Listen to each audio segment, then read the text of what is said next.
The man who stepped onto the frozen tarmac that morning did not look like someone about to change history. He was barely alive. February 8, 1945. Deep inside Nazi Germany, at Peenemünde, a place erased from maps and guarded like a fortress, a Soviet prisoner of war stood trembling in the snow. He weighed less than a child. His uniform hung from his body like rags on a skeleton. For 8 months, hunger had hollowed him out. His muscles had eaten themselves. His hands shook even at rest. And yet, within the hour, this dying man would attempt something no prisoner had ever dared. He would steal a German bomber. The aircraft waiting on the runway was a Heinkel He 111, a twin-engine machine built for trained Luftwaffe crews, not starving captives. Its controls demanded strength. Its systems demanded knowledge. Its cockpit was a maze of instruments labeled in a language he could not read. The man had never flown one. His name was Mikhail Devyatayev. Once, he had been one of the Soviet Union's finest fighter pilots. Now, he was prisoner number 14534, a number the camp believed would soon disappear into smoke. But Devyatayev had decided something simple and dangerous. He would not die here. 6 months earlier, he had ruled the skies. In July 1944, Devyatayev flew a Yak fighter over the Eastern Front, threading through flak and fire with the confidence of experience. 17 enemy aircraft had fallen to him. Medals decorated his chest. He was respected, trusted, alive. Then a German fighter caught him from above. Cannon fire ripped into his engine. His aircraft fell away beneath him. He bailed out low and landed surrounded by enemy soldiers. The sky he had mastered vanished in an instant. Captured, interrogated, transferred. Devyatayev could not stop being a pilot. He tried to escape. Failed. Tried again. Failed again. After his third attempt, the Germans stopped treating him as a prisoner of war. They sent him to Sachsenhausen. There, identity vanished. Names were replaced by numbers. Survival was measured in weeks. Men worked until their bodies consumed themselves. Smoke from the crematorium rose every night, steady and silent. Devyatayev watched men collapse beside him, watched guards step over bodies without slowing. He understood the truth early. If he stayed, he would die. Then, by accident, the Nazis offered him a path. In late 1944, prisoners were requested for a special work assignment. Technical labor, secret location, no explanations. Devyatayev volunteered without hesitation. The trucks arrived at night. By morning, he knew where he was. Peenemünde. Rockets pierced the sky like metal spears. This was the heart of Germany's most terrifying weapons program, the birthplace of the V-1 and V-2 missiles. Nearby, an airfield hummed with activity.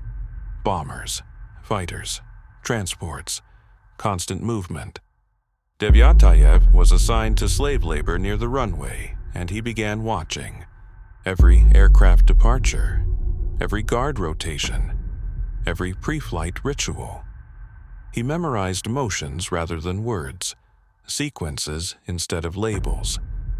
He studied the machines the way he once studied the sky. One bomber stood out.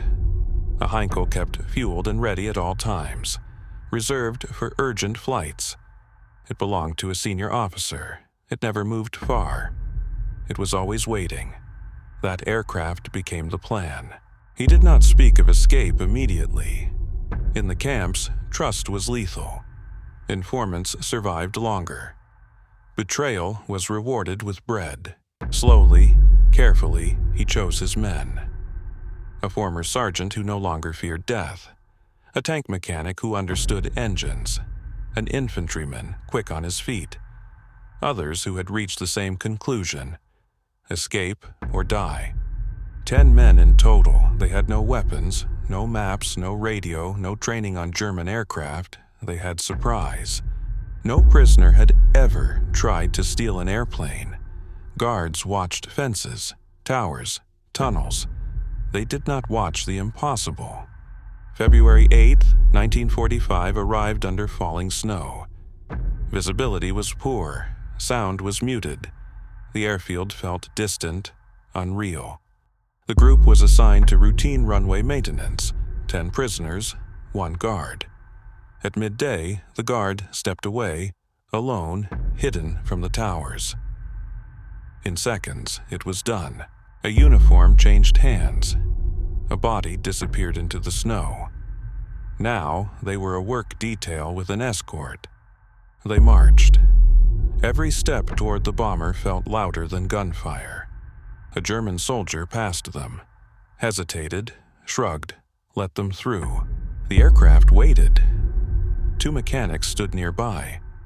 Before questions could form, the prisoners were upon them. Hands, elbows, silence. Devyatayev ran for the cockpit. Inside, the world narrowed to metal and memory. Switches he had never touched, systems he had only watched from afar. His hands moved by instinct and observation. Once, twice, nothing. Time collapsed. Then the instruments flickered. One engine coughed to life.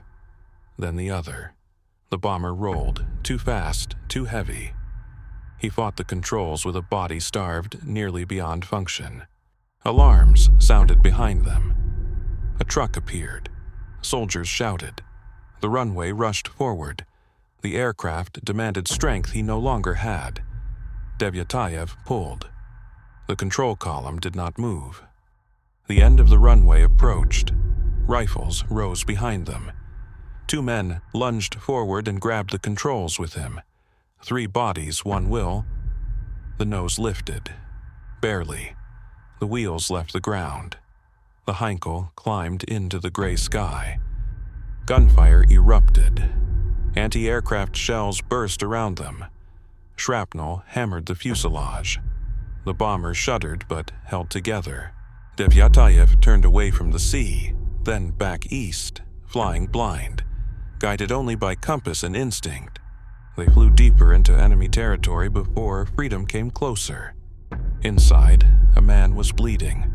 Another was praying. The engines groaned. After nearly an hour, the ground below changed. Craters, ruins, trenches. They had reached Soviet lines, and the Soviets opened fire.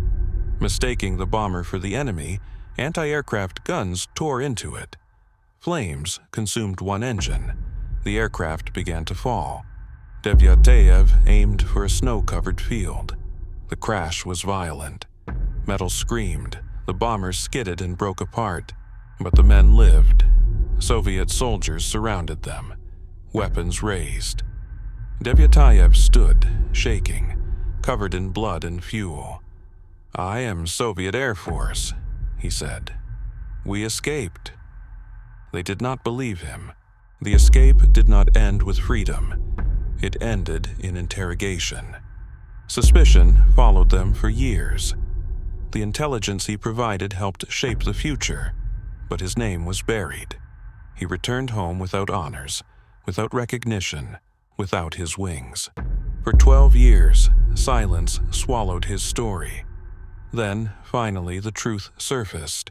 In 1957, Devyatayev was awarded Hero of the Soviet Union, not for combat, but for survival, for refusing to die when history demanded it. Sometimes, the hardest battle does not end when the war does. Sometimes, surviving is only the beginning. These are the echoes of those who endured. These are the voices history almost lost. And they remind us that courage is not always loud. Sometimes it weighs 38 kilograms and pulls back on the controls anyway. If this story moved you, take a moment to like this video. It helps these forgotten voices reach others who value memory over noise. Subscribe to Echoes of World War II, the History Vault, where we preserve the human stories behind history's darkest chapters. Share this with someone who believes that survival itself can be an act of defiance, because history does not only belong to those who won, but to those who refused to disappear.